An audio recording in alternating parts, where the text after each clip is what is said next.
বর্তমান ভারতবর্ষের জন্য প্রত্যেকটা বাড়িতে হাফেজ হওয়া জরুরি বলে মনে হচ্ছে। এদের কাছে কোনো যুক্তি নেই, এদের কাছে তো কোনো আইন বলে কিছু নেই। এরা বিশ্বাসের উপরে এগোচ্ছে, এরা সংখ্যাগরিষ্ঠতার উপরে সিদ্ধান্ত টানছে। বাবরি মসজিদ চলে গেল, জ্ঞানপাপী মসজিদ ধরেছে, সেখানে পূজার কি বলে দিয়ে দিল, অনুমতি পেয়ে গেল, ধরে নিন ওটা হয়ে গেল। কেন? বলছে আওরঙ্গজেব নাকি ওটাকে ভেঙে, ওটা মন্দির ছিল ভেঙে মসজিদ করেছিল, তাই এখন আমাদের ক্ষমতা আবার মন্দির করব। আমি বলতে চাই, যারা আওরঙ্গজেবের নামে এমন কুৎসা রটাচ্ছেন তাদের বিপক্ষে বলতে চাচ্ছি, বা তাদের কাছে একটা যুক্তি আমি আবেদন রাখছি। আচ্ছা বলুন তো, মসজিদ মন্দির ভেঙে উনি মসজিদ করেছিলেন, এটা তোমাদের কথায় যদি সত্যতা থাকে, তাহলে বলো ইতিহাসের পাতা থেকে ওই ঘটনাটা মুছে দাও।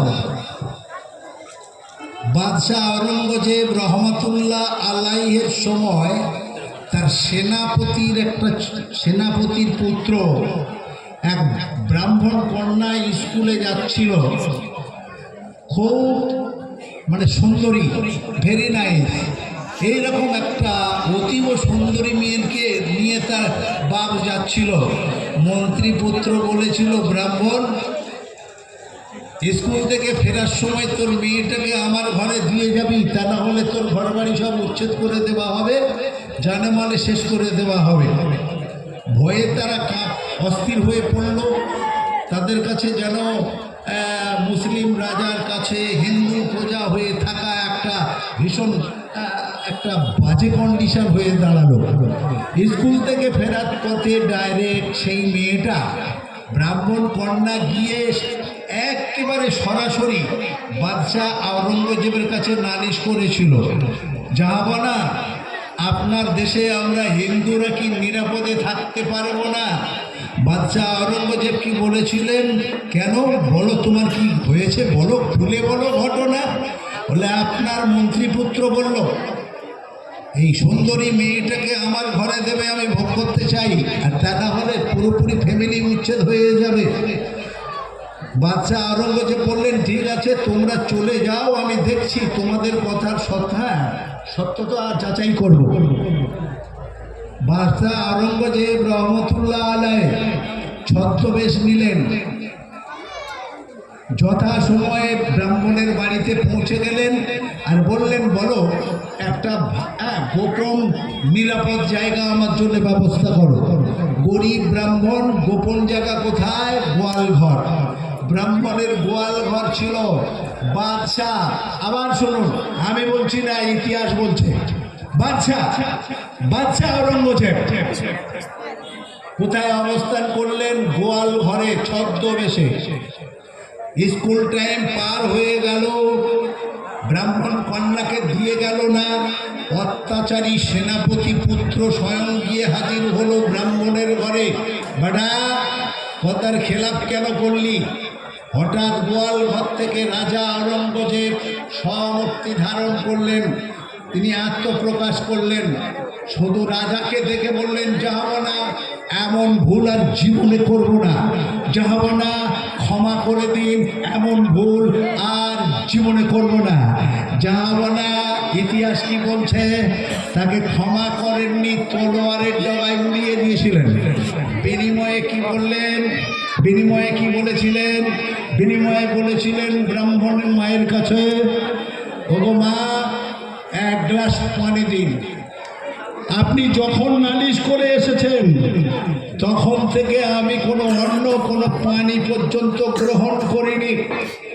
আশা করি আপনাদের নিরাপত্তা দিতে পেরেছি, এবার পানি পান করব। ঢকঢক ঢকঢক করে এক গ্লাস পানি খেয়ে নিয়েছিলেন।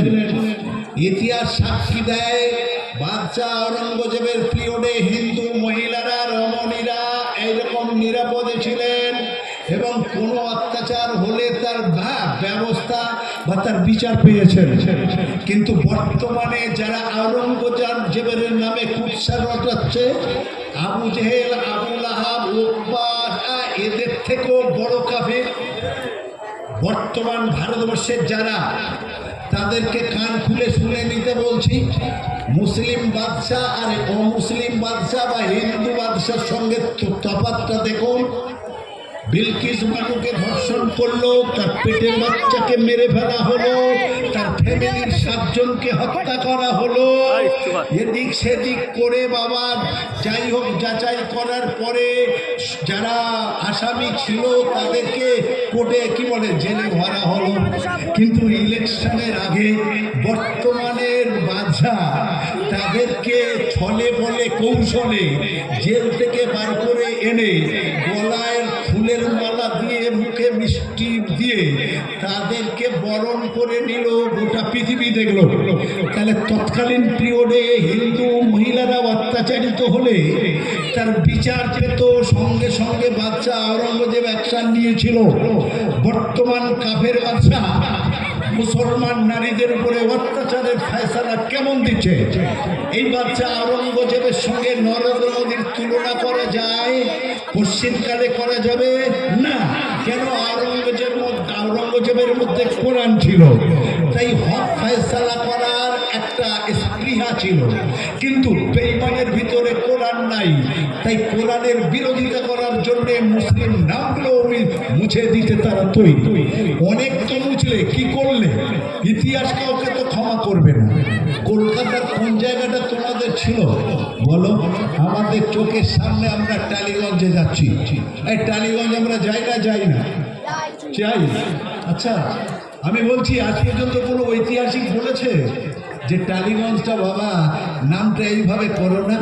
টালিগঞ্জ, পুরো টালিগঞ্জের জায়গাটা কার? একজন মুসলিমের। নামটা চেঞ্জ করলে বড় চাওয়ালার বেটা চাওয়ালা। তোমার বাবার কত বিঘে সম্পত্তি ছিল, তোমার দেবার ক্ষমতা ছিল না। টালিগঞ্জ টাউনটাই, পুরো এলাকাটা মুসলিমের। তার নাম হলো তাহের আলী, টি আলী, টি থেকে তাহির, তো তাহির আলী, এটা ছিল তাহির আলীগঞ্জ, সংক্ষেপে করে দিল টালিগঞ্জ। তাহলে মুসলিম নামটাকে তোমরা কিন্তু এটাকে চেঞ্জ করলে, কিন্তু ইতিহাস থেকে তো তোমরা তুলে দিতে পারোনি। সঠিক কথাটা আমাদের কানে এসে যাচ্ছে। তাহলে বন্ধু, সঠিক তথ্য দেবার মানসিকতা জন্মায় কোথায়? যার থাকে কোরআন মাথায়, সে ইনসাফ করবে মুসলমানের, সে ইনসাফ করবে অমুসলমানের, সে ইনসাফ করবে নারীর উপরে, সে ইনসাফ করবে পুরুষের উপরে। তার কাছে এইভাবে ভেদাভেদ থাকবে না। তাই কোরআন আমাদের জন্য কত জরুরি, যে বর্তমানকালে এটা তার জন্য প্রমাণ। তো যাক, আজকে তো ওয়াজ করার মতো সময় আমার হাতে নাই, সেই জন্য বলছি ছোট্ট করে একটা কথা বলি। কুনতুম খায়রা উম্মাতিন উখরিজাত লিন-নাস তা'মুরুনা বিল মা'রুফ ওয়া তানহাউনা আনিল মুনকার। হাগো, সৃষ্টি পৃথিবীতে কত সৃষ্টি আছে? 18,000 না? মিনিমাম 18,000 সৃষ্টি আছে। 18,000-এর সৃষ্টির সেরা কারা? মানুষ। তো হিন্দু হোক আর মুসলমান হোক, সর্ব সৃষ্টির সেরা সৃষ্টি হলো মানুষ। কেন? তা'মুরুনা বিল মা'রুফ ওয়া তানহাউনা আনিল মুনকার। এরা সৎ কাজের আদেশ করে, অসৎ কাজের নিষেধ করে। এজন্যই হলো এরা উৎকৃষ্ট বা উত্তম। আজকের যুগে মানুষ, বিচার ব্যবস্থা উঠে গেছে, মানুষ আর সৎ কাজের আদেশ করে না, অসৎ কাজের নিষেধ করছে না। চুপি চুপি যাচ্ছে, নামাজ পড়ে চলে আসছে। তাস খেলার বহর আরও বেড়ে যাচ্ছে, তাস খেলার মানুষের সংখ্যা বেড়ে যাচ্ছে, সমাজে গাঁজাখোর বেড়ে যাচ্ছে। ওর বেটা খাচ্ছে, আমার কি, আমার ছেলে তো খায়নি, এরকম চিন্তা ভাবনা আসছে। আরে ভাই, জরিনা 10 বছর বিয়ে হয়েছে একজন স্কুল মাস্টারের সঙ্গে, বড় লোকের বউ, একটাও বাচ্চা হলো না। সেরিনা 3 বছর বিয়ে হলো, 3টে বাচ্চা এসে গেল। ওর স্বামীর কিন্তু চাকরি বাকরি নাই। হাটে ঘাটে মাঠে বাজারে সব জায়গায় সমালোচনা। টাকা থেকে কি হবে মাস্টারের, তোমরা বলো না, একটা তো বাচ্চাই হলো না। আসলে ওর বউটা মাজা, ওর বউটা মাজা, তাই বাচ্চা হলো না। সংসারে অশান্তি। বউ বলে, দেখো বাচ্চা হচ্ছে না, আমি কি করতে পারি, আমার তো কিছু করার নাই। তুমি আর একটা বিয়ে করো, সে ভালো, আমার সরাইও না। এ বলছে হতে পারে না, যা হবার হয়ে গেছে, আল্লাহ দেয়নি, কি করব। চারিদিকে শুধু বলছে টাকা পয়সা জমি জমা নিয়ে কি করবে, বউ তো বাঁচা। তো বাঁচা হলে সমালোচনা, বাঁচা হলে সমালোচনা। জেনে রাখবেন, বিবি যদি বাচ্চা না দিতে পারে বাঁচা, তার হচ্ছে সমালোচনা। আমি দেখছি এই 60-65 বছর জীবনে মসজিদের যে 20 জন 25 জন, আজও সেই 20 জন 25 জন। তাহলে এদের থেকে আজ নামাজি বাড়লো না, তাহলে জানতে হবে এ নামাজিগুলো সব বাজা, এ নামাজিগুলো বাজা। সেজন্যে এদের থেকে আরেকটা নামাজি হলো না। তা'মুরুনা বিল মা'রুফ ওয়া তানহাউনা আনিল মুনকার। যারা সৎ কাজের আদেশ করবে তারা তো নামাজি, যারা অসৎ কাজে নিষেধ করবে তারা তো প্রকৃত নামাজি। ইয়ে নামাজ পড়ে অন্যের বলে না, ইয়ে বাজা নামাজি, এরা নামাজ হচ্ছে না। জেনে রাখতে হবে বন্ধু, আমি শুধু ভালো হলে হবে না, ইসলাম ওটা সমর্থন করে না, আমরা খেয়াল করি না। সেজন্যই মানুষ সৎ কাজের আদেশ করে, অসৎ কাজের নিষেধ করে, ধর্ষণ করলে ঘৃণা করে, তার বিচার করে। বর্তমান কালে ওসব কিছু করে না। অথচ মুসলমান আমরা বলি আমরা কোরআন মানি, মানুষের মধ্যে শ্রেষ্ঠ জাতি হলো মুসলিম। কেন বলে এরা কোরআন মানে? আমি বলছি কোন মুসলমান কোরআন মানে? পূর্ণ কোরআন মানে এরকম একজন মুসলমান 65 বছরের জীবনে পাইনি। 6666টা বা 6634টা আয়াত, যেটাই ধরি, নামাজ পড়লাম, রোজা করলাম, জাকাত দিলাম, হজ করলাম, ইত্যাদি ইত্যাদি করে 200 আয়াতের বেশি আমল হচ্ছে না। সব আয়াতের উপরে আমল করতে হবে। যে আমলটা করছি সেটাও ইসলামী আমল কিনা। কুল তাআলাউ আতলু মা হাররামা আলাইকুম রাব্বুকুম। রব্বুল আলামিন আল্লাহ বললেন, শোনো, কিয়ামতের দিনে ওই নেতাদেরকে ডাকা হবে। নেতা আলেম, নেতাকে মসজিদের ইমাম, নেতাকে মাদ্রাসার শিক্ষক, নেতাকে সিপিএম থেকে জেতা, নেতাকে তৃণমূলের সদস্য, যে বিচার করে বেড়ায় 4টে পাড়া, এরা তো সব নেতা। তাই এদের সেদিন ডাকা হবে। কুল তাআলাউ আতলু মা হাররামা আলাইকুম রাব্বুকুম। তোমরা বলো, তোমরা বলো যেটা করেছিলে ওটা কি আল্লাহ তোমাদের আদেশ দিয়েছিল? সেদিন সবাই ধরা পড়ে যাব। যেটা খুশি করছে করুক। মুসলমান, আমি মাওলানা ওয়াহাব সাহেব মেয়ের বিয়ের গায়ে হলদির দিনে 300 লোক খাওয়ালাম। সেদিন কিয়ামতে ধরা পড়বে। ওয়াহাব সাহেব বলো, গায়ে হলুদ বলে কোনো অনুষ্ঠান শরীয়তে আছে? এই বলো, তোমরা যেটা করেছিলে এটা কি কোরআন হাদিসে আছে? না। তাহলে আমি ওয়াহাব সাহেব সেদিন জবাবদিহি করতে পারবো না। বলো ইমাম সাহেব তোমাকে নিয়ে, বলো ইমাম সাহেব সেদিন মাতোয়াল্লির নাতির মুসলমানি হলো, পুরো লালপুরের সব স্টাফ নিয়ে আসা হলো, মাইক বাজিয়ে ঘটা করে 500 লোক ডেকে অনুষ্ঠান করা হলো। সব বড় বড় আলেম ওলামারা এসেছিল, ঠিক কথা, কিন্তু মুসলমানিতে এরকম অনুষ্ঠান করতে হয়? এটা কি শরীয়ত বলেছে? এটা কি হাদিসে আছে, কোরআনে আছে? সেদিন উত্তর দিতে পারবে না। সেদিন ইমাম সাহেব ধরা পড়ে যাবে, বলার কোনো অধিকার থাকবে না। বন্ধুবর্গ, খেয়াল করতে হবে, শুধু মরা মুরগি হারাম, শুধু মরা গরুর গোশত খাওয়া হারাম, মদ খাওয়া হারাম, আমরা এটা মনে মনে ভাবি। রব্বুল আলামিন আল্লাহ পবিত্র কোরআনে বললেন, ওয়ালা তাকরাবুল ফাওয়াহিশা মা যাহারা মিনহা ওয়া মা বাতান। আগো তোমরা অশ্লীল কাজের পরিবেশ তৈরি করো না, অশ্লীল কাজের পরিবেশ তৈরি করো না, এটা তোমাদের জন্য হারাম। কোরআনের নিষেধ মানে আমাদের জন্য কি? আমাদের জন্য কি হারাম। 4 জন তাস খেলছে, জামাত থেকে এই সত্য এলো, 3 দিন পরে যারা তাস খেলার চারদিকে দাড়ি রাখা টুপিওয়ালা লোক চারদিকে ঘিরে আছে, এরা বসে বসে শুধু দেখছে। দক্ষিণ 24 পরগনার পরিবেশ কত নিচে চলে গেছে দেখুন। আমি বলছি এ ভাই তুই ওখানে বসে বলছে হুজুর খেলিনি একটু দেখছি, তাহলে তুমি ওই পরিবেশটা তো তৈরি করছো, তাহলে কোরআন মানছো? ওয়ালা তাকরাবু লা তাকরাবুল ফাওয়াহিশা মা যাহারা মিনহু ওয়া মা বাতান। তাহলে অশ্লীল কাজ, আমি বলছি না তাস খেলা হারাম, কিন্তু তাস খেললে তো কোনো সওয়াব নাই, অতএব এটা তো অশ্লীল কাজ। হে দাড়িওয়ালা লোকগুলো ঘিরে রেখেছে, বলছে এক হুজুর আমরা তো জুয়া খেলিনি, তাহলে বলছে এই গেমে 10 জন আছি 10টা চা।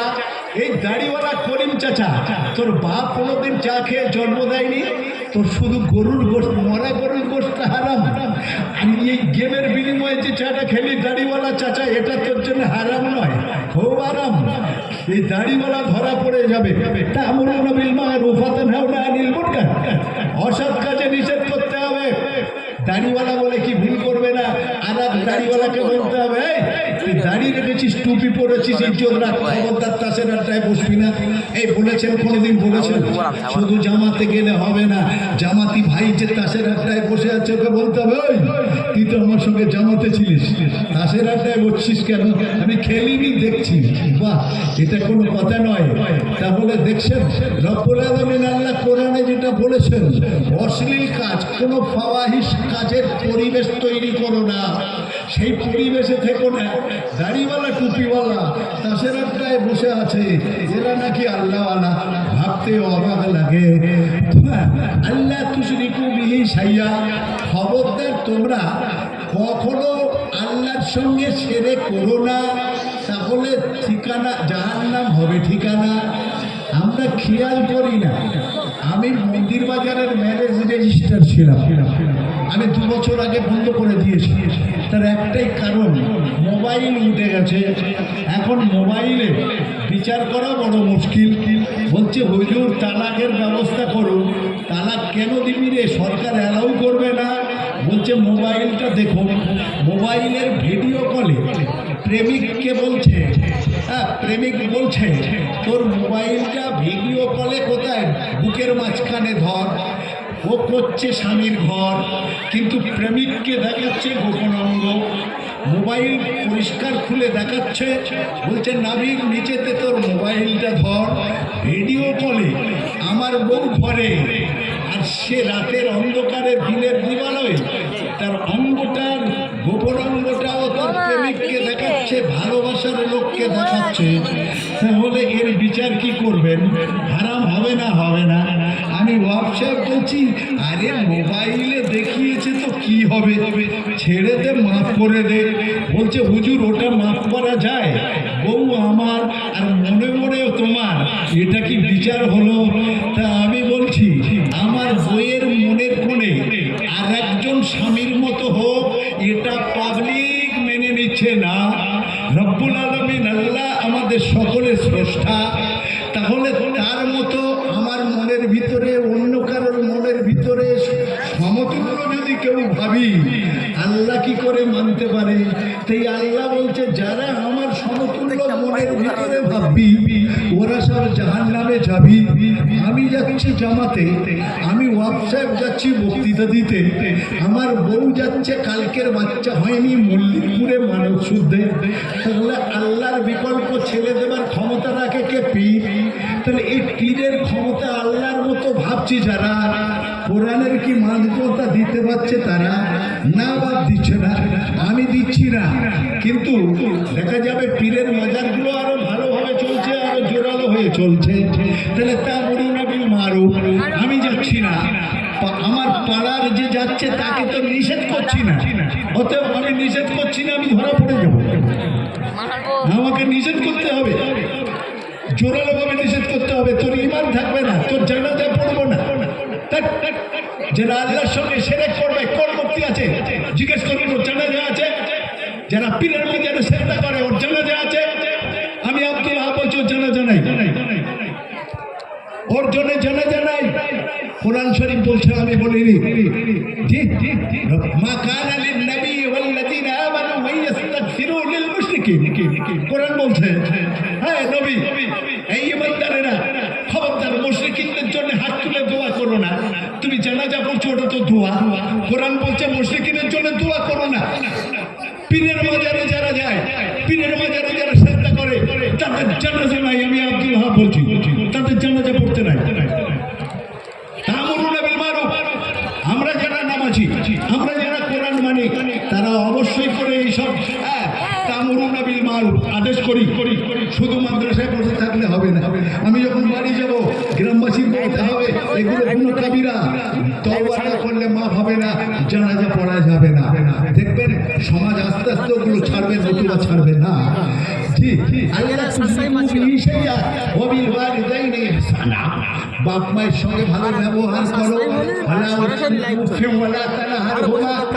তোমরা বাপ মায়ের সঙ্গে কেমন ব্যবহার করবে, হাদিস থেকে আমরা প্রমাণ পাচ্ছি। বিশ্বনবী সাল্লাল্লাহু আলাইহি সাল্লামের কাছে একজন সাহাবী বলছেন, ইয়ামানের একজন সাহাবী হজে যাবে, মাকে বলছেন, মা একেবারে বৃদ্ধা, বিছানা সজ্জা, মাকে বলছে আমি এবছর হজে যাব। মা বলছে মনে হয় বাঁচবো না বেটা, আমাকে অতি যদি নিয়ে যাস, আমার খুব ইচ্ছা হচ্ছে। ঠিক আছে, গরিব সাহাবী পিঠে মাকে বেঁধে নিলেন, কাপড়ে করে রওনা দিলেন মক্কার অভিমুখে। সেখানে পৌঁছালেন, হজের সমস্ত নিয়ম কানুন পালন করে আবার মাকে পিঠে বেঁধে ঘরে আনলেন। তারপরে দয়ার নবীর কাছে গিয়ে বললেন, ইয়া রাসূলুল্লাহ, ইয়া হাবিবাল্লাহ, মায়ের শেষ আশা আমি পূরণ করেছি এত কষ্ট করে, তাহলে মেয়ের হকটা কি আদায় করতে পেরেছি?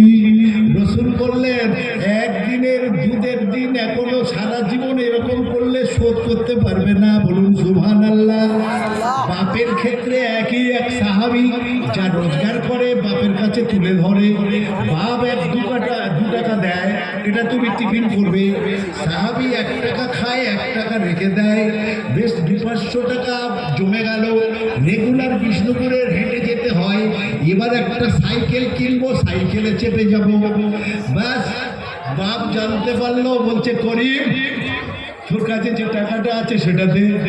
সাহাবী কাঁদতে কাঁদতে রাসূলুল্লাহর কাছে হাজির, ইয়া রাসূলুল্লাহ, ইয়া হাবিবাল্লাহ, আমি যা রোজগার করি সব তো বাপের হাতে দিই। বাপ টিফিন বাবদ যেটা দেন তার থেকে খেয়ে কিছুটা উদ্বৃত্ত করে আমার কাছে রেখেছি। আমি একটা কিছু কিনবো, এখন আমার আব্বা বলছে ও টাকাটাও দাও, আমার করণীয় কি হবে? নবী সাল্লাল্লাহু আলাইহি সাল্লাম সোনার জামানে তৎকালীন পিরিয়ডে বললেন, আনতা ওয়া মালুকা লিআবি, তুমি এবং তোমার যত মালমাত্রা আছে সব তোমার বাপের জন্য। তাহলে বাপ আর মায়ের হকটা কত বড় আমরা খেয়াল করি। তাহলে কোরআন বলছে সম্মানটা আগেকার। হ্যাঁ মুসলমান বলুন, সম্মান আগেকার। তাহলে মা আগে না বউ আগে? এই পিছনের ভাইয়েরা বলুন, যারা আছেন সাধারণ মানুষ, মা আগে না বউ আগে? আমি বলছি ভুল। এটা মাদ্রাসা, অনেক ওলামায়ে দ্বীন আছেন, আমি বলছি ভুল। বউ আগে, বউ আগে। কেন? আদম আলাইহিস সালাম বিয়ে করেছিলেন কাকে? মা হাওয়া আলাইহিস সালামকে। তাহলে মা হাওয়া আলাইহিস সালাম পৃথিবীর প্রথম নারী। তাহলে প্রথম নারী আদম আলাইহিস সালামের মা ছিলেন না বিবি? আদম আলাইহিস সালামের বিবি ছিলেন না মা ছিলেন? আরে বাবা বুঝে আসে না, পিছনে ভাইয়ের বলুন, মা ছিলেন না বিবি? বিবি। আপনারা বললেন মা আগে, আমি তো দেখছি বিবি আগে। জি, আরে মায়ের সম্মানটা আগে, কিন্তু অধিকার বিবির আগে। যদি আমি বলি না, আমার হাতে তো সময় নেই, কি করব? যদি বলেন বিবি কেন আগে, এই ধরো পীর সাহেবের মাদ্রাসা এটা। এই পীর সাহেবটাকে, এই পীর সাহেব, হ্যাঁ, এই পীর সাহেব কোথা থেকে এলো? যদি প্রশ্ন করি যে বাপ আগে না এই মা আগে না এ আগে, ধরো অধিকারটা মায়ের বইয়ের আগে। যদি বলেন কেন? আমার ছেলে মাওলানা হলো, হাফেজ হলো, কারি হলো, রেগুলার বাপ মায়ের জন্য দোয়া করছে, কওমের জন্য দোয়া করছে, 500 ছেলের কোরআন পড়াচ্ছে, কত সওয়াবের কাজ করছে। তাহলে আমার এই মাওলানা ছেলেটাকে আমি মায়ের কাছ থেকে পেয়েছি না বিবির কাছ থেকে পেয়েছি? এই বলে না, মা দিয়েছে না বিবি দিয়েছে? আমার ছেলে মা দিয়েছে, মা আমার বিবি দিয়েছে আমার ছেলেকে। কাছে দেখা যাচ্ছে বিবির অধিকার তো আগে। এই বলো, এক রাকাত নামাজ বিবাহিত পুরুষ বা নারী এক রাকাতের নামাজ পড়লে অবিবাহিতা নারী 70 রাকাত নামাজ পড়লে সমান সওয়াব হবে। কেন কেন বলে, অবিবাহিত নারী পুরুষ যখন নামাজ পড়বে, নামাজের নিয়ত বেঁধে মনের ভিতরে ও তখন কত কি বলে টুম্পার মতো কত মেয়ের ছবি মনের ভিতরে আঁকবে, তাহলে ওর নামাজ তো শুদ্ধভাবে হবে না। কিন্তু বিবাহিত পুরুষ যখন নামাজ পড়বে, বউ ছাড়া আর কিছু অন্য কোনো নারীর ওর ছবি ওর মনের ভিতরে আসবে না, একদম খাঁটি মনে নামাজ পড়তে পারবে। তাহলে বিবাহিত হওয়ার আগে তোমার মা ছিল, তখন তোমার 70 রাকাত, আর যেমনি তুমি বিয়ে করলে বিবি আসার পরে তোমার 1 রাকাত। তাহলে মায়ের অধিকার আগে না বউয়ের অধিকার আগে? আরে মেজাজটা ঠান্ডা করলো কে, মা না বউ? মা না বউ? এ বউ পেটায় কারা? মায়ের কথা শুনে যারা। ভুল ভুল মায়ের কথা শুনে অনেক ছেলে বউ মারে, একদম চলবে না। বইয়ের অধিকার আছে। তোমরা যদি জান্নাতে যেতে চাও, স্ত্রীদের সঙ্গে ভালো ব্যবহার করো, নতুবা জান্নাত পাবে না। তাহলে স্ত্রীর সঙ্গে ভালো ব্যবহার করতে হবে। সর্বদিক দিয়ে যদি আমরা আলোচনা করি, আমার মায়ের পেট থেকে যদি একটা মেয়ে ছেলে হয়, আমার কে হবে? আমার কে হবে? বোন হবে। কিন্তু আমার বউয়ের পেট থেকে একটা মেয়ে হয়েছে, ওর নাম তসলিমা। আমি বলি, হে মা একটা চুমো দে না মা। এই বলি না বাপগুলো বলি না। তাহলে আমি যে আবার মাকে পেলাম, এটা কার কাছ থেকে পেলাম? বউয়ের কাছ থেকে পেলাম। মায়ের কাছ থেকে যাকে পাচ্ছি সেটা বোন। তাহলে মা আর বোন এক হতে পারে না। কিন্তু ওই জন্যে সম্মানে মা আগে, অধিকারে বিবি আগে। যদি আমরা ধরি না এক এক করে, তাহলে দেখা যাবে বাবা সেই বিবিকে আমরা তুচ্ছ তাচ্ছিল্য করি। তাহলে ওয়াবিল ওয়ালিদাইনি ইহসানা ওয়ালা তাকরাবুল ফাওয়াহিশা মা যাহারা মিনহা ওয়া মা বাতান। যাক, ব্যাখ্যা করার সময় তো আমার নাই, কিন্তু কোরআন বলছে বাপ আর মা কখন আগে? মান ফাকতুম মিন খায়রিন ফালিল ওয়ালিদাইন ওয়াল আকরাবিন। বেটা মায়েরা শোনো, যখন তুমি দান করবে কোনো কিছু, তাহলে আগে বাপ আর মায়ের নামে করবে। তুমি যখন দান করবে, উত্তম দান হলো তোমার বাপের আর মায়ের। তাহলে বাপ আর মায়ের অধিকারটা দেখুন। আজকের যখন 3টে ছেলে 3 জায়গায়, এরা যখন ঈদের সময় আসছে কলকাতায় বাজার করছে, জামা কাপড় বউকে বলছে কি নেবি, বউ বলে দিল, কিনে নিল। বেটা কি নিবি, মেয়েকে নিবি, সব কিনে নিল। বলছে মায়ের কাছে ফোনটা দাও। মা কি চায় বলো? বলছে কেন, মা কি তোমার একা? তুমি ঘরে এসো, 3 ভাই মিলে যা খরচ হবে কিনে দেবে। 3 জনের মা একা কেন দেবে? বড়বাবু বললো ঠিক বলেছে, বউ ফিরে এলো। জি। মেজোটাও যখন ফোন করছে একই উত্তর, ঘরে এসো কিনে দেবে। ছোটটাও বউয়ের কিনলো, বেটার কিনলো, মেয়ের কিনলো। বলছে মা কি নেবে? বলছে ঘরে এসো আলোচনা করে দেবে। জয়নগরে নেমে লালপুরে আসতে 9:45 হয়ে গেল। 9টায় নামাজ ছিল। ব্রাদার আলী ইসলাম দেখবেন 9টার সময় এরা সব নতুন কাপড় পরে যাচ্ছে। বলছে আব্বা তোমাদের ব্যবস্থা পরে করছি। পুরাতন জামা কাপড়ে বাপ আর মা কিন্তু ঈদগাহে গেল বা ঈদ করলো। এরপরেও ঈদগার মাঠে গিয়ে বাপ আর মা বলছে আল্লাহ আমার ছেলেদেরকে বিপদ থেকে হেফাজত করো। কোনো বাপ মা বলছে না কাপড় কিনে দেয়নি ওদেরকে ধ্বংস করো। যে বাপ হবে মা হবে সে আরো দোয়া করবে, আল্লাহ রুজি রোজগারে বরকত দাও, আমার বাচ্চাকে বিপদ থেকে হেফাজত করো। হাফিজুর রহমান সাহেব তখন বলছে বলো ঈদের মাঠে বলো এখানে 500 ছেলে পড়ে, মাদ্রাসার একটা রুম বাড়াতে হবে, 5 লাখ টাকা লাগবে। এতগুলো মানুষ আছো, সর্বপ্রথম বড় 5,000 টাকা কে দিচ্ছ? সবেদানি করিমানি বলছে আমরা 5,000 টাকা করে দিচ্ছি। কোরআন বলছে কুরবান ফাতুম মিন খায়রিন ফালিল ওয়ালিদাইন ওয়াল আকরাবিন। হে মুসলমান, যদি জানিস কোরআন, তুই 5,000 টাকা 10,000 টাকা মাদ্রাসা মসজিদে দান করার থেকে তোর বাপের আর মায়ের লুঙ্গিটা যদি কিনে আসতিস ওটাই উত্তম হতো। তাহলে কুলমান ফাতুম মিন খাইরিন ফালিল ওয়ালিদাইন, বাপ আর মায়ের নামে আগে দান করতে হবে। বাপ আর মাকে যেটা দেবে ওটা তোমার জন্য সাদকায়ে জারিয়া হবে। আজকের বলতে চাই এখানে আর ওয়াজের দরকার নাই।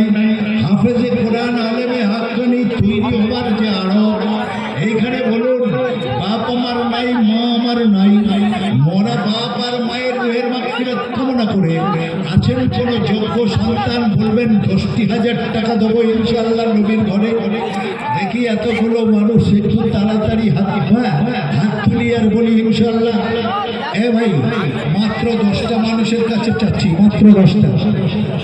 গত কয়েকদিন আগে আমি নন্দীগ্রামে ছিলাম, 25,000 টাকা করে বললাম তো মাদ্রাসায় এত ছেলে নাই, 75-80টা ছেলে, 25,000 টাকা করে 11টা পেলাম। আজকের এখানে বলতে চাচ্ছি 10,000 টাকা করে 10-15 জন যদি হয় আলহামদুলিল্লাহ। আছেন বাবাজি, এখন না হয় পরে দেবেন, আপনি রমজান মাসেও দিতে পারেন, জাকাতে বাবদ দিতে পারেন, যে কোনোভাবে আপনি 10,000 টাকা দিয়ে মাদ্রাসার অগ্রগতিকে আরো এগিয়ে দেবেন। এমন কোনো ভাই আছেন, এমন কোনো বাবাজি আছেন, এমন কোনো নামাজি আছেন, এমন কোনো মাস্টার ডাক্তার আছেন বলুন মাদ্রাসা প্রেমিক বন্ধু, একজন বলবেন 10,000 টাকা। একবার হেমত ধরে বলুন। হামিদুর রহমান সাহেব কিন্তু আপনাদের সামনে বলেছেন আনুমানিক প্রায় 1,000 টাকা খরচ। বাইরে থেকে যে টাকা দেয় সবটা তো হয় না, কিছু কিছু আমাদের দান হচ্ছে, মাদ্রাসা থেকে কিছু কিছু দান পাঠায়, ওই বাবদ যে টাকা আসে সেটা পাঠাতে হয়। জেনে রাখবেন একটা খাদ আছে না, জাকাত বাবদ এটা, মাদ্রাসা বাবদ এটা, গরিবের জন্যে ইফতারের জন্য ছোলা এতটা। আপনি মনে করবেন না মাদ্রাসা থেকে ছোলা যাচ্ছে তাদের আবার আমরা কি দেবো, ওরা তো দিচ্ছে না, ওনার বলে দিচ্ছে মাদ্রাসা পারপাস এটা, আর ছোলাটা গ্রামের গরিব মানুষদের জন্যে, জাকাতটা কাপড়টা এগুলো, এই কাপড়গুলো এতিম গরিবদের জন্যে। তাই মাদ্রাসা এখানে দায়িত্ব নিয়ে গার্জেনশিপ থাকে, সেইভাবে হকটা পৌঁছে দেওয়ার জন্য দেয়, মাদ্রাসার উদ্বৃত্ত হয় না। তাই উনি কি বললেন প্রায় 1,000 টাকা খরচ। বাকি টাকাটা যদি আমরা সবাই ভাগ করে নিই দেখবেন ওদের জন্যে অনেকটা সহজ হয়ে যাবে। দান যদি না করি তবুও মাদ্রাসা চলবে আলহামদুলিল্লাহ। গত রাত্রে আমি একটা মাদ্রাসায় ছিলাম, সেক্রেটারি বলছে হুজুর আমি ছেড়ে দেবো, প্রায় ছোট মাদ্রাসা 7,500 টাকা এখন দিন। এতগুলো শিক্ষক, আমি বললাম বাবু ছাড়বি না, বলছে গ্রামের লোক এগিয়ে আসছে না, আমি ছাড়বি না, আল্লাহর দিন আল্লাহ চালাবে। তাহলে আমরা জানি না দিলেও চলবে, তবুও আমরা কেন বঞ্চিত হব? আমরা হুজুরের পাশে থাকি, তাহলে দেখবো মাদ্রাসা আরো এগিয়ে যাবে। দারুল দেওবন্দ যদি উত্তরপ্রদেশে হতে পারে, পশ্চিমবাংলায় দারুল দেওবন্দ না হোক সেই রকম একটা মাদ্রাসা তো হতে পারে। এখানে 500, কিন্তু 5,000 ছেলে তো একদিন দেখা যেতে পারে।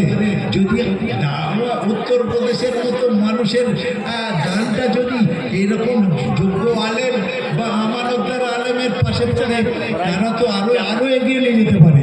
সেই জন্যই আল্লাহর বাস্তে মুক্ত হস্তে উদার চিত্তে আজকেকার রাতে আমার মতো নগণ্যের হাতে বলুন একজন 10,000 টাকা দেবেন। নেই এতগুলো মানুষ, এলাকার মানুষ, এখন তো আল্লাহ আমাদেরকে অনেক দিয়েছে। 10,000 টাকা ইচ্ছা করলে আমরা দিতে পারি। ভুলে খেলে বললাম লালপুর মাদ্রাসার দরকার নেই, যারা ভাবেন এটা ভুল করছেন, মাদ্রাসার অনেক দরকার। বিল্ডিংটা করতে হলে আমাদের চাঁদাই করতে হবে, একটু দানের হাত বাড়াই। আছেন কোনো মা, আছেন কোনো বোন, আমি ওই দিনে পরশু দিনে দেখলাম একটা ছেলে পাগড়ি পেল, তার ছোট মাদ্রাসা এই গোকর্ণীতে। তো তার বাপ বললো আমি 10,000 টাকা দিচ্ছি, যেখানে আমার ছেলে পাগড়ি পাচ্ছে এখানে আমি 10,000 টাকা দিচ্ছি। আমি বললাম এই তো খাবে যে কোরআনের বাপ, যারা কিয়ামতের দিনে মাথায় কাজ পাবে। এখানে তো অনেক ছেলে পাগড়ি পাবে, তাদের গার্জেনদের মধ্যে যদি কোনো যোগ্য মানুষ, কোনো ধনী ব্যক্তি থাকেন, বলুন 10,000 টাকা আপনি দেবেন, একটু পরে আপনার ছেলে তো পাগড়ি পাবেন। আল্লাহর হস্তে একটু বলি, তাড়াতাড়ি বলি। অবাক লাগছে, লালপুর মাদ্রাসায় 10,000 টাকার ডোনার পাচ্ছি না, অবাক লাগছে। জুটিয়া মাদ্রাসায় শুরু করলাম কত জানেন? 6.5 লাখ টাকা দিয়ে। হ্যাঁ, এই বাংলা মাদ্রাসার সেন্টার হিসাবে এখানে রয়েছে। সেদিন বাংলা মাদ্রাসার কালেকশনে দেখলেন কত টাকা। আল্লাহ মানে উন্নয়ন দেখে পাবলিক যেন দানের হাতটা মানে উজাড় করে দিল। বহুদিন পরে বাংলা মাদ্রাসা জলসা করে কি আনন্দ পেলাম। যেমন পাবলিকের সমর্থন, তেমনি দানেরও সমর্থন পেলাম। আজকের লালপুর আমাদের এলাকার একটা জনপ্রিয় মাদ্রাসা। লালপুর মাদ্রাসা সেক্রেটারির উপরে সকলের একটা বিরাট ভরসা। কিন্তু একবার দেখি একজন ভাবি যে একজন আমানতদারের হাতে 10,000 টাকা তুলে দিই। ভাই মাওনা 10,000 টাকা চেয়েছেন, পেয়েছেন। 1 লক্ষ টাকা করে হচ্ছে মানুষ দিয়ে 1 লক্ষ টাকা। আলহামদুলিল্লাহ, হাঁচোরা জায়গা। সেদিনে গিয়েছি 1 লাখ টাকা করে হচ্ছে 5 জন মানুষ, 6 জন মানুষ দিয়েছে। আলহামদুলিল্লাহ, 30-40টা লোক ছিল সেখানে। তো আমাদের এত বড় প্রতিষ্ঠান, এতগুলো লোক আমরা বাস করি, আমরা 10,000 টাকা দিতে পারি না। আমাদের আব্বা মা আত্মীয়স্বজন মরে গিয়েছে, তাদের নামে কত হচ্ছে, তারা কত কষ্ট করে মানুষ করেছে। 10,000 টাকা মনে যাচ্ছে না। এই জন্য আমাদের তো ছাপ বেড়ে বলা দরকার, ইনশাল্লাহ আমরা দেবো। একদিন নয়, আজকে একটু দিতে হবে, তাও না। সামনে রমজান মাস আসছে, 1 মাস 2 মাস ধরে দেন। এই জন্য হিম্মত করে একটু বলি ভাই, আমাদের লোক মাঝখানে সব আছেন, লিখছেন, মৌলানারা আমাদের ওস্তাদরা লিখছেন। আপনারা একটু স্টেজেও বলুন দিয়ে ইনশাল্লাহ আমরা দেবো। তাতে আরেকটু আগ্রহ বাড়লে আমারও সিলাই হয়তো আরেকজন দিবেন, আল্লাহ কবুল করবেন। হ্যাঁ ইনশাল্লাহ। আচ্ছা বলুন, 10,000 যদি কেউ দেন গোপনে তাও লিখিয়ে দিন। 5,000 বলুন, 2,000 বলুন, 1,000 বলুন, এতগুলো মানুষ আমি আপনাদের টার্গেট করছি না। যেটা আপনি নিয়ত করেছেন বা করেননি, মিনিমাম 1,000 টাকার নিয়তটা করে নিন। আর ঝটপট করে একটু তাড়াতাড়ি এখানে নামটা লিখিয়ে দিন। ওস্তাদরা ঘুরছেন, ওখানে লিখিয়ে দিন ইনশাআল্লাহ। যে যেটা পারবেন আল্লাহর বাস্তে ওটাই লেখান, জবরদস্তি কিচ্ছু নাই। তবে বলুন 10-20 জন 50 জন যদি 5,000 টাকার দাতা প্রকাশ্যে বলতেন, তাহলে অন্যজনের আগ্রহটা একটু বাড়ত। এরকম কেউ নাই? আরে এতগুলো হাফেজে কোরআন হবে, তাদের গার্জেনরা তো দিতে পারে মিনিমাম 5,000 টাকা। ঠিক আছে বলুন, নিজে থেকে বলুন 5,000 টাকা, বলুন 2,000 টাকা, 1,000 টাকা, যেটা দেবেন তাড়াতাড়ি বলুন। আরে দেবার আমরা নাম না দেখানোর জন্য কি পিছনে বসেছেন? মাদ্রাসার ছেলেগুলোকে সামনে দিয়েছেন, এদের জন্যে তো দেবেন। এরা কি দেবে রে বাবা? এদের জন্যে তো দিতে হবে। বলি একটু তাড়াতাড়ি বলি, যারা এসেছি কমপক্ষে সবাই বলি। আরে 1,000 টাকার দাতা যে অন্তত মিনিমাম 100 জন হওয়া উচিত। বলি তাড়াতাড়ি, 2,000 টাকার অন্তত 50 জন বলি।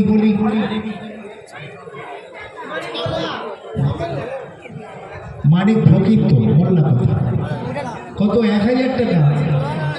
মানিক ভাই যার তুলনা নাই, তিনি বলছেন আমি দেবো 1,000 টাকা।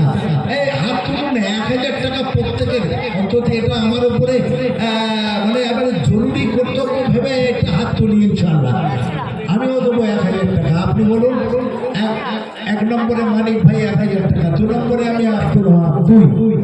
তার মানিক ভাইয়ের পাশে যারা আছো, 1,000 টাকা রমজান মাসে দেবার ক্ষমতা তোমার নাই। হুজুর 1,000 টাকা দিয়েছে, আমরা এবার তাকবীর দিই, তাকবীর দিন। নারে তাকবীর, জোরসে নারে তাকবীর। প্রত্যেকে তাকবীরের জন্য হাত আগে বাড়িয়ে দিন। মোল্লার ছেলে 2,000 টাকা, মোমেনা মোল্লার ছেলে 2,000 টাকা। হাবিবুর রহমান লস্কর বলে দিল ফস্কর, ফুটবল থেকে এসে জলসায় আছেন বসে, আর না থাকতে পেরে বললেন 5,000 টাকা দেবো নবীর ঘরে। আল্লাহ কবুল করে নিও, নিয়ে পূর্ণ করো, হায়াত দারাজ করো, সংসার সুখের করো। আমিন আমিন আমিন।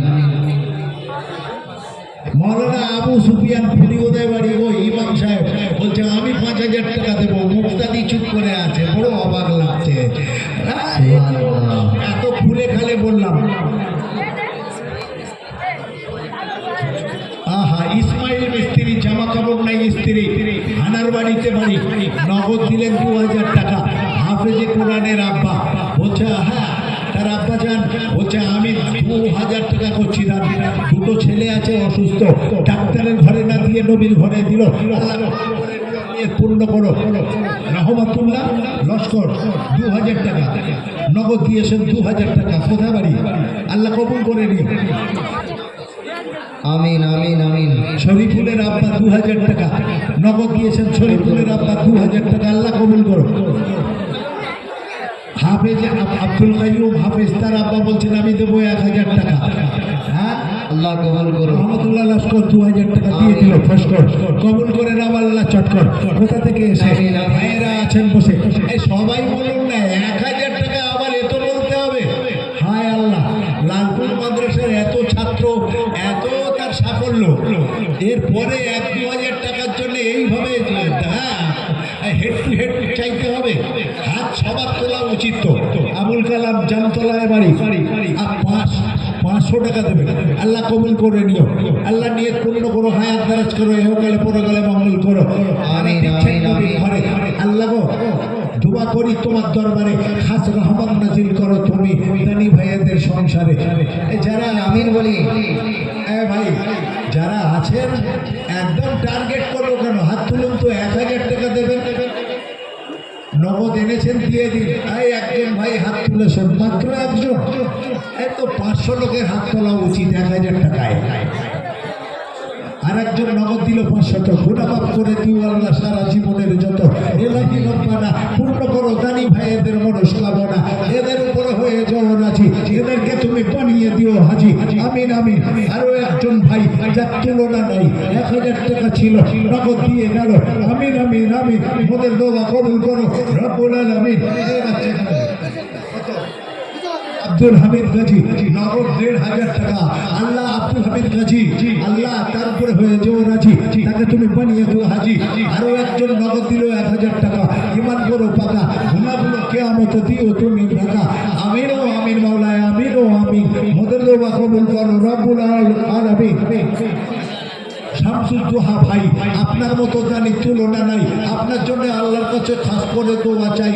নগদ দিলেন 1000 টাকা, ইমান করো পাকা, গুনাহগুলো কিয়ামতে দিও তুমি ঢাকা। আরো একজন ভাই আব্দুল্লাহ হালদার 500 টাকা ছিল, সেটাও দিয়ে দিল, আল্লাহ কবুল করে নিও। নিয়ত পূর্ণ করো, হায়াত দারাজ করো, সংসার সুখের করো।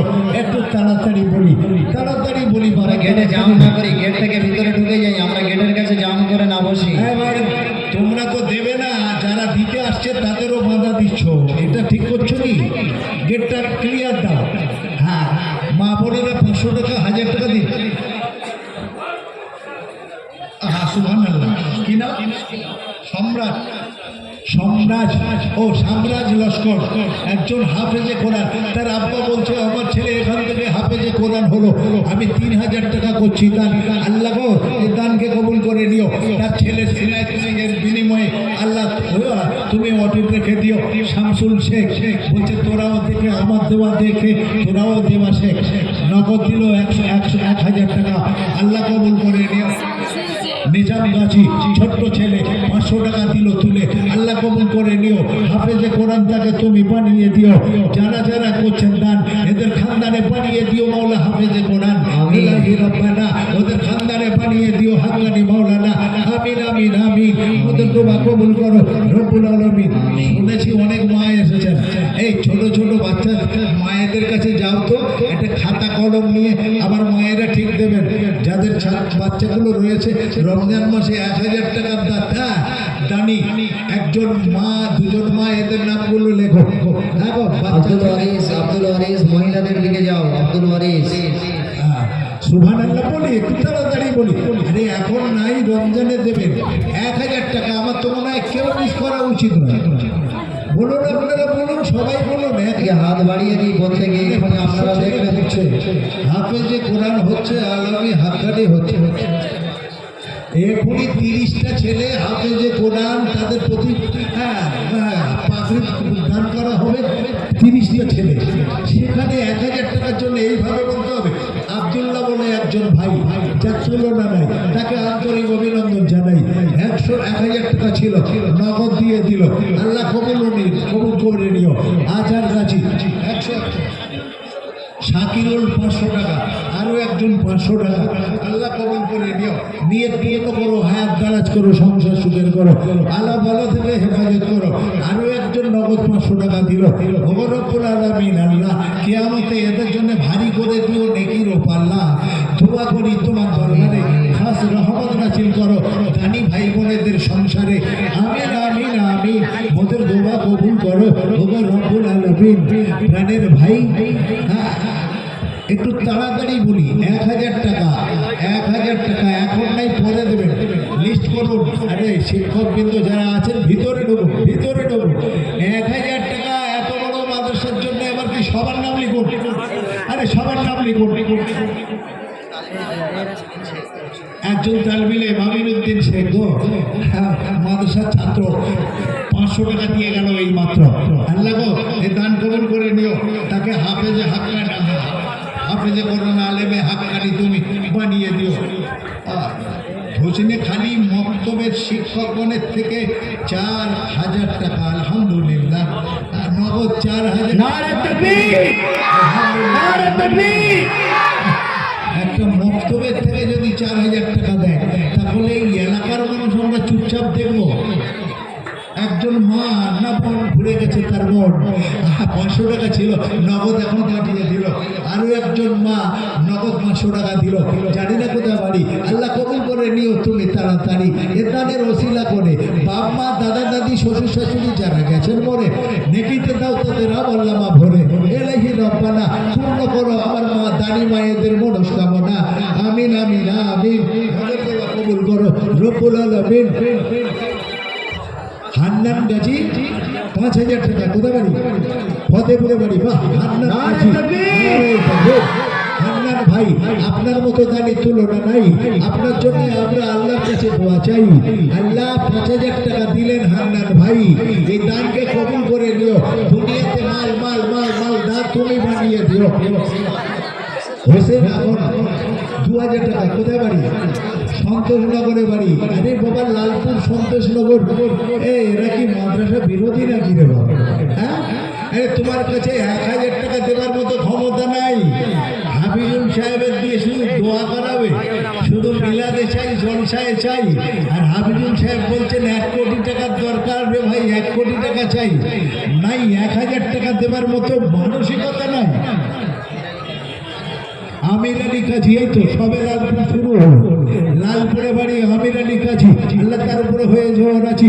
টাকা তুমি বলে দিও হাজি, 2000 টাকা এমন করো পাতা। 2000 টাকা বলা হয়ে গেছে। আবেদ আলী লস্কর, ওই তো হাজি, আরে ও তো হাজি আবেদ আলী সাহেব, 2000 টাকা। তো আমার বন্ধু লোক হাজি আবেদ আলী ভাই, আল্লাহ তার দানকে কবুল করে নিও। আল্লাহ দোয়া করি তোমার দরবারে খাস রহমত নাজিল করো হাজি আবেদ আলী সাহেবের সংসারে।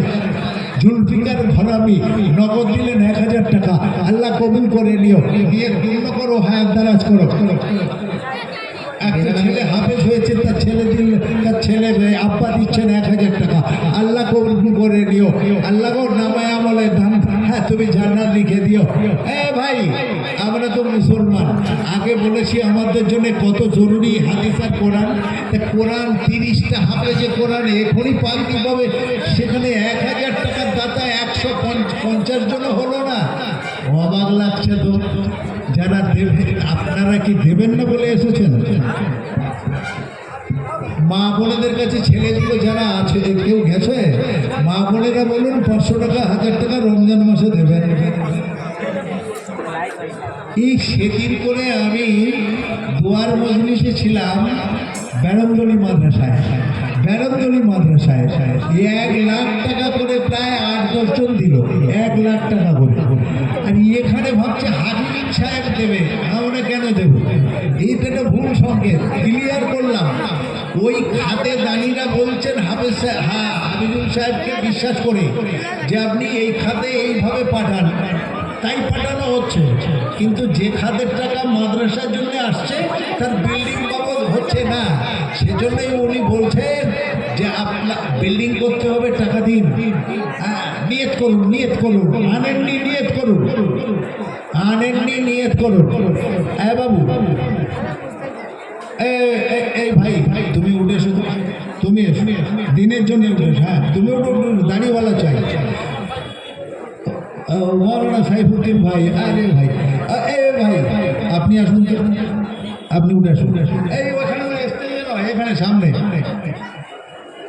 মিনিমাম যারা মাদ্রাসার উন্নতি করবে জলসায় এসেছেন আশা করবো মিনিমাম 100 টাকা পকেটে এনেছেন বা যেটাই আছে খুব গরিব হলে এই হাজি রুমালে আপনারা 100 টাকা এখনকার যুগে উঠে এসে কেউ দেন না তারা মনে করেন সম্মানহানি ব্যাপার ততক্ষণ যারা 5,000 টাকা 2,000 টাকা 1,000 টাকা দেবেন